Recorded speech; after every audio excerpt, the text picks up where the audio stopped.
Hey everyone, earlier today I made this video blog post entitled Jeremy Gong isn't running for the Oakland City Council District 1 seat, FYI.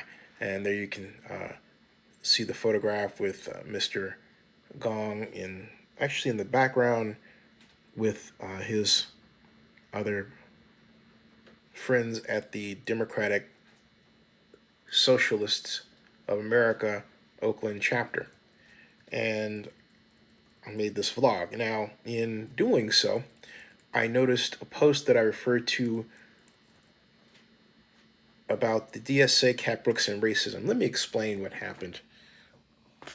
First, this was entitled as if it occurred a year ago. Actually, it was more 2 years ago, but let me cut to the chase. The post wrote that originally, the same Jeremy Gong recommended to the Democratic Socialists that they not endorse Cat Brooks because of her, well, how did they put it? Basically, uh, it went like this. Here, wait, it went like this. Okay. For those who were not at the East Bay DSA's July general meeting, you should read this statement from our co-chairs about the events that took place there. In short, during an open debate among our chapter about whether or not to carry out an endorsement process in August, Cat Brooks and her associates and supporters intervened in the meeting, took and held the floor despite protestations from the chair, who was called racist for seeking to facilitate the meeting according to our chapter's democratically decided upon rules, and denounced DSA as a white, racist organization consisting of gentrifiers.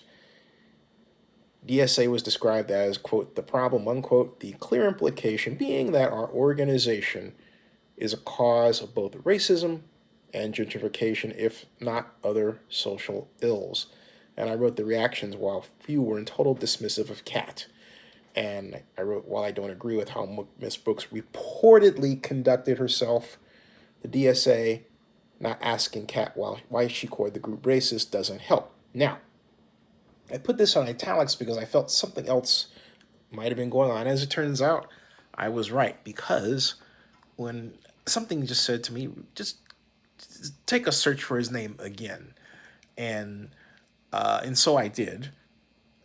And what I noticed, first of all, was he said due to health considerations. And I had to note that Jeremy didn't really say exactly what was going on with this problem, right? I didn't know, okay? So then I thought about it some more, and then I clicked on news, and of course at the top of the news was my entry. But then I saw something else that caught my eye, and was this from the New Republic. Do America's socialists have a race problem? I thought, at first I saw only the title. I thought, well, it's interesting that this title would appear right above mine. And I thought, wait a minute. The only reason it does is because, oh my God. And sure enough, Jeremy Gong was mentioned. So I clicked on this December 18th, 2018 New Republic post. And the title is basically, do America's like this? This is it right here. Look. Do America's socialists have a race problem inside a raging debate that has split the country's most exciting new political movement? That's by Miguel Salazar, okay? Now, what city is noted in the first paragraph? Let me give you a hint. The same city that was noted for having a next door race problem, Oakland. Wow. You know, we're really gaining a heck of a track record here, you know? I mean, think about it. Barbecue Becky, Jogger Joe, other events, and then this, okay? Anyway, this is what this article did, was tell the other side of the story of what really happened at the same Democratic Socialists of America meeting in Oakland, or the one they call East Bay. They can't even call themselves Oakland. But look, okay? On an afternoon in July, nearly 200 people packed into the ballroom of a local community center in North Oakland for a general member of the East Bay chapter, call them Oakland, of the Democratic Socialists of America, DSA. As they settled into folding chairs on the room's faded wooden floors, the group ran through the week's agenda, which included voting on the establishment of a code of conduct, a resolution to meet monthly instead of once every 2 months, and a proposal to support Cat Brooks, a black activist running for Oakland mayor. So get this. That was the same move. That was the same meeting, and Cat Brooks is on the agenda. That is a far cry. I mean, a major league distant cry from what this reads on Reddit, which says that Cat Brooks and her associates intervened in the meeting. In other words, as if they weren't implied. They weren't part of the meeting and they weren't supposed to be there. A total lie. It gets better, folks. It gets better. Okay?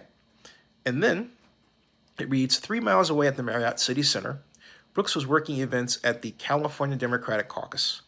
Brooks, a co-founder of the Anti-Police Terror Project, which provides support to communities of color in response to police violence, had been invited to speak on a panel defending Prop 10, a ballot measure that sought to repeal a 1995 law restricting rent control in Oakland and other cities in California.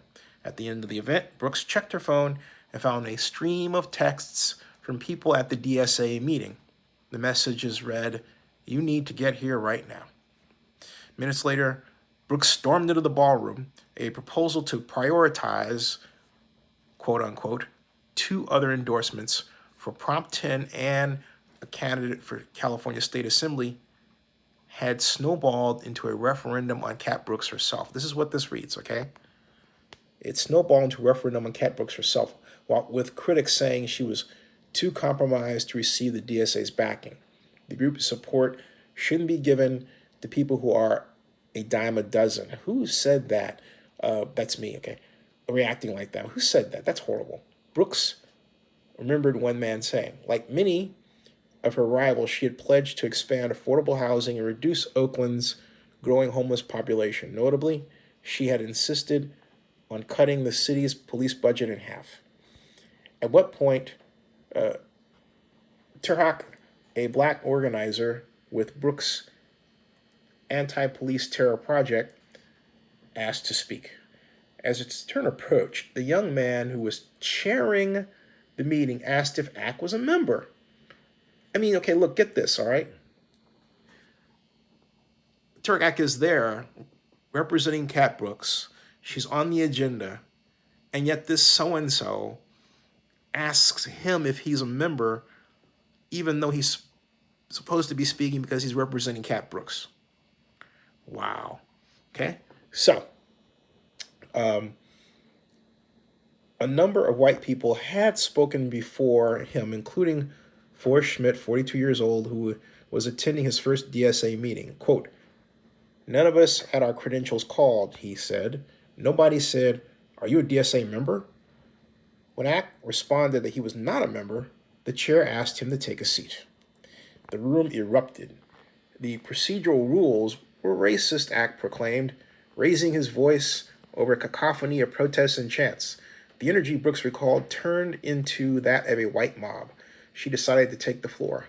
"My name is Cat Brooks," she said. "I've been organizing in this city longer than most of you have lived here."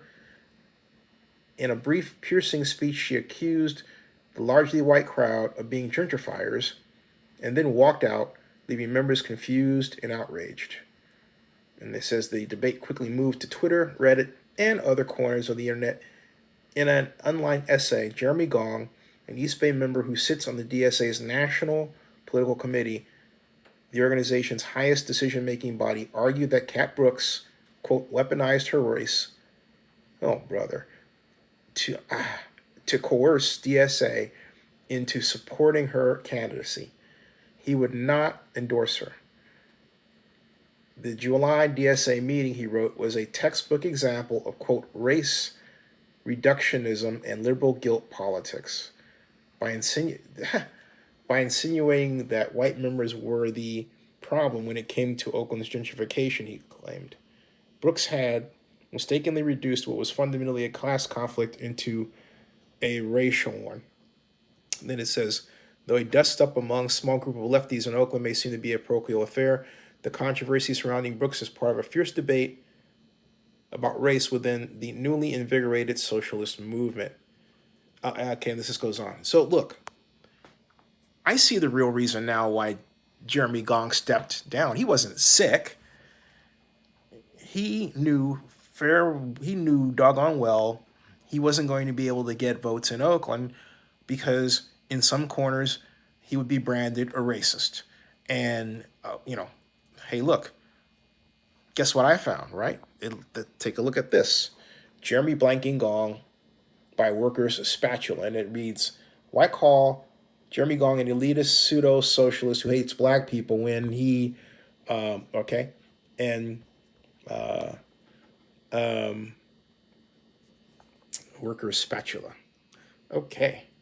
A vote for Jeremy Gong is a vote for Jeremy Blanking Gong. Okay, and there's Jeremy Blanking Gong. All right.